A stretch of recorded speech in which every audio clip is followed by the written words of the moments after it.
I'm not kidding anyone here. These phones are extremely expensive, but if you happen to break one of your screens, they cost hundreds to repair. Of course, there are other warranties on the market, but Upsie is actually shaking up the game with a couple cool things that they do. Number one, if you have an Apple device, you can take it directly to the Genius Bar and get your phone repaired from Apple experts. Upsie then pays you back via reimbursements, and for whatever reason, if they can't fix your phone, they will then replace your phone. And it's actually cheaper than Apple Care's warranty as well. Now with Apple Care, you have only 60 days to purchase the warranty.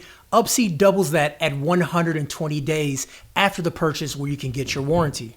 You can also have multiple claims of the same device up to the cost of the device. So if you're accident prone or have a little toddler that wants to break your phones like I do, that is a good option. And their plans are transparent. They are written on their website. There's no fine print you have to sift through or anything like that. Just go to their website and read out their plans and coverage right there.